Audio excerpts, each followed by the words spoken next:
से संबंधित सभी सवालों के जवाब देने की पूरी कोशिश करेंगे। तो चलिए स्टार्ट करते हैं। सवाल नंबर 1, डेंगू बुखार क्या है और कैसे होता है? दरअसल गर्मी और खासकर बारिश के मौसम में मच्छर से होने वाली बीमारियां भी बढ़ जाती हैं। भारत के भी कई हिस्सों में डेंगू के मामले बढ़ते रहते हैं। डेंगू से संक्रमित होने पर प्लेटलेट्स की संख्या कम होने लगती है, इसलिए इस मौसम में अगर आपको बुखार आता है तो डेंगू की जांच जरूर करा लें। डेंगू होने पर बुखार के अलावा सिर, मांसपेशियों और जोड़ों में दर्द भी होता है। इसके अलावा आंखों के पिछले हिस्से में दर्द, कमजोरी, भूख न लगना, गले में दर्द होना, मुंह का स्वाद खराब हो जाना और शरीर पर रैशेज जैसे लक्षण भी नजर आ सकते हैं। सवाल नंबर 2, डेंगू बुखार में कैसा भोजन नहीं करना चाहिए? दरअसल डेंगू के बुखार में मरीज की पाचन शक्ति कमजोर होने से भोजन आसानी से नहीं पचता है। इस दौरान मरीज को ऐसे पदार्थों का ही सेवन करना चाहिए जिसके पचने में आसानी हो और वह पौष्टिक भी हो। डेंगू के रोगी को तेलीय, मिर्च मसालों से बने पदार्थों को खाने से बचना चाहिए। सवाल नंबर 3, डेंगू बुखार शरीर में कितने दिनों तक रहता है? दरअसल साधारण डेंगू बुखार की अवधि लगभग 5 से 7 दिन तक रहती है और रोगी ठीक हो जाता है। अधिकतर मामलों में रोगियों को साधारण डेंगू बुखार ही होता है। इसके अलावा हम आपको बता दें कि यह मच्छर रात में काटने के बजाय दिन में काटते हैं। ऐसे में रात से ज्यादा सुबह इन मच्छरों से बचना आवश्यक है। साथ ही एडिस एक्जिटी मच्छर बहुत ऊंचाई तक नहीं उड़ पाता है।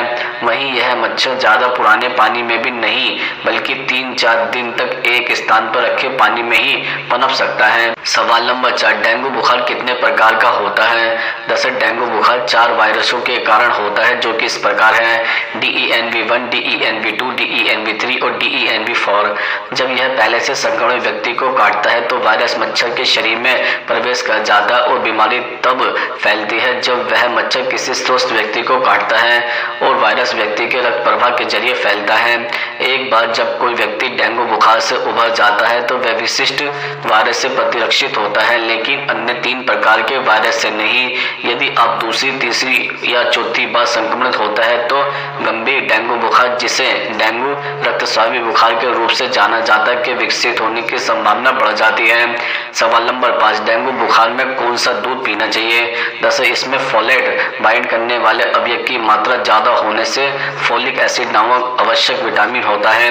बकरी के दूध में मौजूद प्रोटीन गाय भैंस की तरह जटिल नहीं होता, इसी वजह से इसे पचाना ज्यादा मुश्किल नहीं होता और यह आसानी से पच जाता है। साथ ही यह रक्त कणिकाओं की संख्या में बढ़ाने का काम भी करता है। सवाल नंबर 6, डेंगू बुखार होने के क्या संकेत होते हैं? दरअसल आमतौर पर डेंगू बुखार के लक्षणों में एक साधारण बुखार होता है और किशोरों एवं बच्चों में इसकी आसानी से पहचान की जा सकती है। डेंगू में 104 फ़ारेनहाइट डिग्री बुखार होता है, जिसके साथ इसमें से कम 2 लक्षण होते हैं, जैसे कि मांसपेशियों, जोड़ों, सर और पूरे शरीर में दर्द होना, शारीरिक कमजोरी आना, भूख न लगना। डेंगू के दौरान पूरे शरीर में रैशेज हो सकते हैं। डेंगू के दौरान तेज बुखार 3-4 दिनों तक बना रहता है। इसके साथ ही कई बार पेट दर्द की शिकायत भी होती है और उल्टियां भी होने लगती हैं। सवाल नंबर 7, डेंगू बुखार को हड्डी तोड़ बुखार क्यों कहते हैं? दरअसल डेंगू बुखार को हड्डी तोड़ बुखार के नाम से भी जाना जाता है क्योंकि इससे पीड़ित लोगों को इतना अधिक दर्द हो सकता है कि जैसे कि उनकी हड्डी टूट गई हो। इसी कारण की वजह से डेंगू बुखार को हड्डी तोड़ बुखार कहते हैं। सवाल नंबर 8, डेंगू बुखार लोगों में कैसे फैलता है? दरअसल डेंगू बुखार से पीड़ित मरीज के खून में डेंगू वायरस बहुत ज्यादा मात्रा में हो जाता है। जब कोई एडिस मच्छर डेंगू के किसी मरीज को काटता है तो वह उस मरीज का खून चूसता है। खून के साथ डेंगू वायरस भी मच्छर के शरीर में चला जाता है। वहीं यह मच्छर किसी और इंसान को काट लेता है तो इसके फैलने का खतरा भी बढ़ जाता है। सवाल नंबर 9, डेंगू बुखार से बचने के लिए क्या करना चाहिए? दरअसल अपनी त्वचा की सतह को ढकने और मच्छर के दंश की संभावना को कम करने के लिए लंबी पैंट और पूरी बाजू की शर्ट पहनने की कोशिश करें। डेंगू के मच्छर सुबह या शाम को अत्यधिक सक्रिय होते हैं, इसलिए ऐसे समय में बाहर निकलने से बचने की कोशिश करें। डेंगू मच्छर साफ और स्थिर पानी में पनपता है। पानी के बर्तन या टंकी को हर समय ढककर रखें और यदि आवश्यक हो तो एक उचित कीटनाशक का उपयोग करें। मच्छरों को दूर रखने के लिए आप रोजाना ऐसी क्रीम भी लगा सकते हैं। सवाल नंबर 10, डेंगू मच्छर कितनी ऊंचाई तक उड़ सकता है? दरअसल दिलचस्प बात यह है कि डेंगू फैलाने वाली एडिस एजिस नामक मादा मच्छर की उम्र 1 महीने तक ही होती है, लेकिन इस जीवन काल में वह 500 से लेकर 1000 तक मच्छर पैदा कर देती है। यह मच्छर 3 फुट से ज्यादा ऊंचा नहीं उड़ सकता है। सवाल नंबर 11, डेंगू बुखार में क्या खाना सही रहता है? दरअसल डेंगू बुखार के समय टमाटर, कद्दू, गाजर, खीरा, चुकंदर आदि का अधिक सेवन करना चाहिए। विटामिन और मिनरल से भरपूर यह सब्जियां मरीज के इम्यूनिटी सिस्टम को मजबूत करती हैं। इसके अलावा सब्जियों को हल्का पकाकर या उबालकर ही खाना चाहिए। संतरा, पपीता, अमरूद, कीवी, आलू बुखारा, तरबूज जैसे फलों को डेंगू के बुखार आने पर खाना चाहिए। इससे शरीर की प्रतिरोध क्षमता बढ़ती है। फलों को खाने से मरीज को खूब पेशाब होगी, जिसके चलते वायरस पेशाब के जरिए बाहर निकल जाएगा। डेंगू के बुखार में नारियल का पानी रामबाण का काम करता है।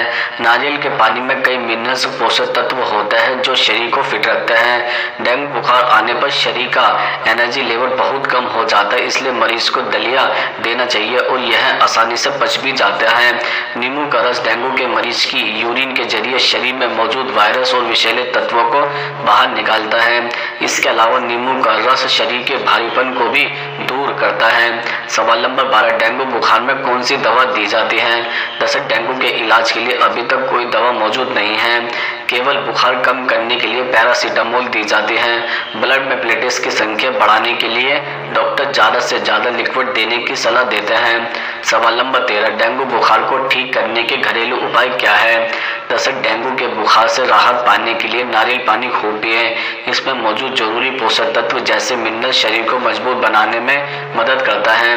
तुलसी के पत्ते को गर्म पानी में उबाल ले और फिर इस पानी को पिए। ऐसा करने से शरीर की रोग प्रतिरोध क्षमता बेहतर होती है। इसे दिन में 4 बार पी सकते हैं। डेंगू बुखार में मेथी की पत्तियां उबालकर चाय बनाकर पिए।